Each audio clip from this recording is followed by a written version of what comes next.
Great question that came in. That is a question I have been asked for years now, and I've actually never answered it. I've always kept the answer to myself, close to my sleeve. But I'll use this opportunity now to answer it, and it involves my career in the world of pro wrestling and the WWE. And the question was actually multiple questions by one person, which I appreciate the detail. It revolves around my retirement from the WWE. So the question was, and I think I'm going to get this right, is officially, when did I retire from the WWE? Why? Which is always a great question to understand our whys. Why did I retire from the WWE? Why did I return to the WWE years later? And why did I retire again? I retired from the WWE in 2004 at the age of 32. And at that time, here's the why. Why I retired was two reasons. Number one, and this is not in order of importance, number one, my contract had expired. And number two, which is the most important thing, is an agreement that I have with anybody in the world, any company, any individual. It's always important to me. It means everything to me to shake that person's hand and look them in the eye. We could bring in lawyers from all over the world. We could bring in the best of the best in business affairs and sign contracts and all that. But it all comes down, for me, it all comes down with me looking you in the eyes and shaking your hand. So, and delivering what I gave you my word that I was going to deliver. So I'm saying that to say in 2004, when my contract expired, I had delivered on my agreement with the WWE and with my longtime mentor and very, very good friend, Vince McMahon. We shook hands. I mean, that's the way we are. We shake hands. And look, even these big ass dinosaur mitts, that are all fucked up with calluses, excuse my language, it's very important to me, the handshake. So in 2004, I had my very last match in, of all places, the Mecca, Madison Square Garden, the most famous arena in the world. And what's ironic about that, and it's so kismet in a way, how the universe works. I started my career, I had my very first match in the WWE in Madison Square Garden in 1996. That New York City crowd, let me tell you something, it sounds like a cliche, that if you can make it in New York, you can make it anywhere. But that's true. And that night, that city embraced me like a son and launched my career, which is why I always consider New York City my home away from home. I had my very first match in 1996 in Madison Square Garden and my very last match in 2004 in Madison Square Garden. I started my career at 25 years old with the WWE, and I ended it when I was 32. A 7-year run. So in my life, as a lot of you guys know, the number 7 means a lot. $7, 7 years. So I had a 7-year career that was just so blessed, and I was so fortunate. It was beyond my wildest of wildest dreams. So in 2004, I retired. Two reasons. The why was I wanted to give my word and complete what I had given my word that I was going to complete, which was my contract.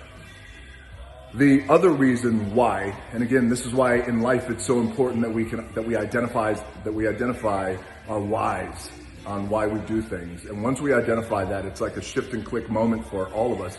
Once you identify your why that you're going to do, whatever you're going to do in life, it's shift, click, and then you go.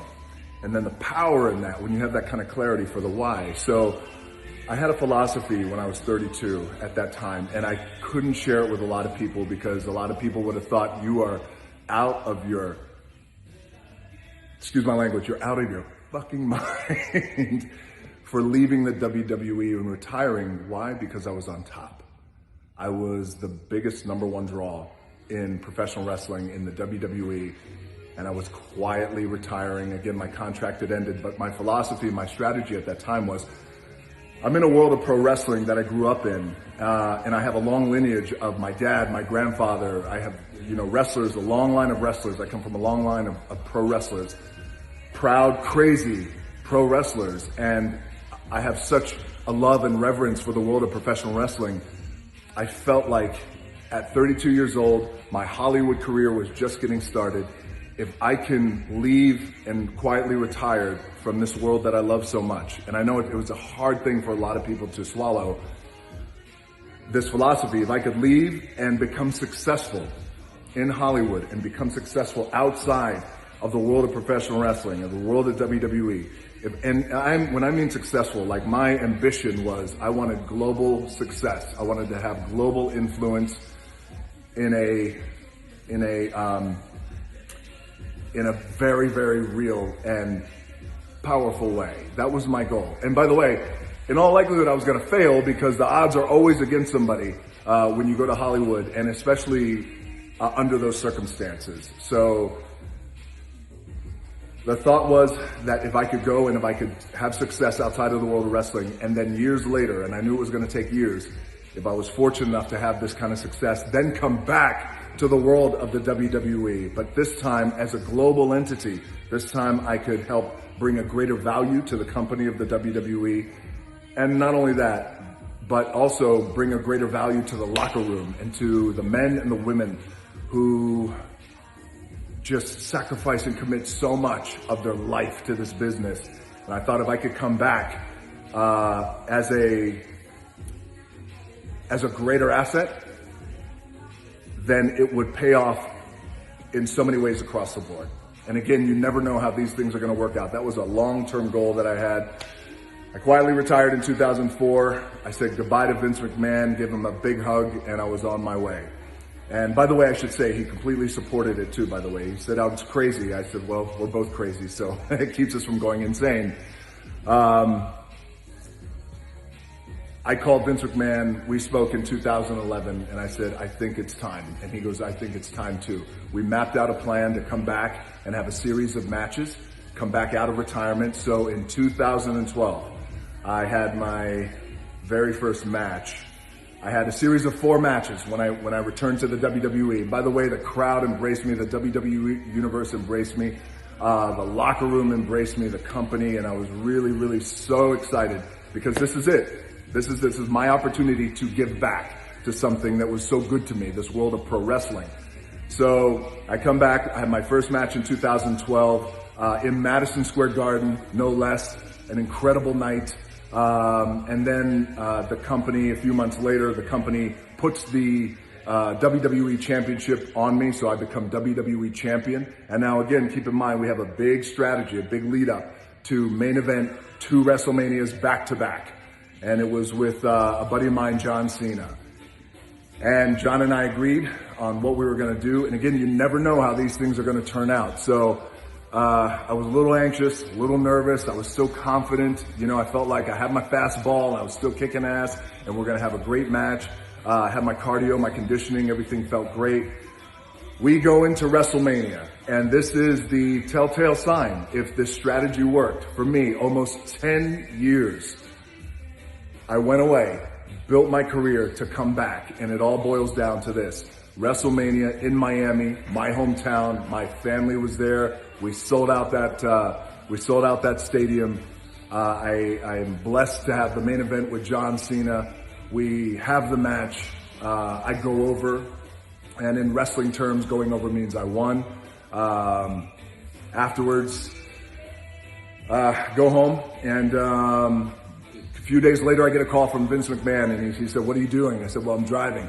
He goes, "You might want to pull over." I said, "Listen, let me tell you something." I said, "Anything you're going to tell me right now as it relates to our business and the buy rate, the pay-per-view we just did at WrestleMania, any success you're going to share with me, or I'm ready for it, any failure that you're going to set, that you're going to give me, I'm calm and cool in the pocket. Go ahead." So I'm driving in my truck. He said, "Congratulations, you have just set an all-time record in the history of professional wrestling, in the history of the WWE. You shattered buy rate records, box office records, gate attendance records. Congratulations." We hung up. I pulled over and I had a moment because it was so gratifying for me. And the gratification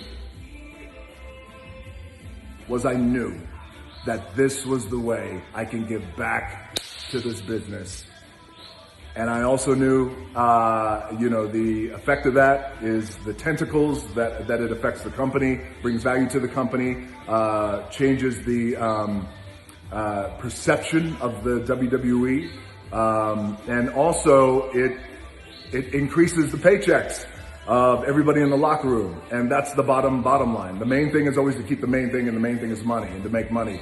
And for these men and women who put their bodies on the line every night, it meant so much to me that I, in my way, could add to their bank account. And so we had a match 1 year later at MetLife Stadium, New York. Again, New York City. Again, very, very befitting for me. I went into that match, 2013, MetLife Stadium, sold out, 80,000 plus people. I went in as WWE champion and facing John Cena. And I knew that that was going to be my very last match in the WWE. And I was going to close out my career in New York City. But I was also going to close out my career the way I felt it was appropriate, in the respectful way. And that particular way, for me in particular, a man in my position, the right way to do it was how we did it, which was I'm laying on my back. I get beat 1, 2, 3. I'm looking up at the stars and I'm counting my blessings. And I make John Cena champion. Company makes him champion. He goes on to lead the company and be the man. Now, what I didn't anticipate was in that match, I got really injured. I had tore the top of my quadricep and my adductor. Your adductor is a tendon that kind of runs all the way up in your leg and allows you to kind of do these, these butterfly moves with your legs and things like that. So I tore the adductor and my quad off my pelvis. Lost feeling in my leg about 10 minutes into the match. I had another 20 minutes to go. I was laying there and I thought, well, there's no bone sticking out. So my cards are going to be what they're going to be right now. And I'm going to finish this match. And again, to identify the why. Why was it important for me to finish the match? Because an injury that severe, I would have been well within my right and appropriate to tell the referee and tell John Cena in the middle of the match, I can't go. I don't know what the fuck just happened to my leg. I can't feel it, nor can I really move it. So I have to rely on momentum to kind of move my leg. I said, something's really wrong. I could have, but I didn't. Why? Because handshake. I gave my word that I was going to finish that match and put on a show for the fans, for the company, and for my opponent, John Cena, who's my dance partner, and for the locker room, the men and women in the locker room, and how important that was.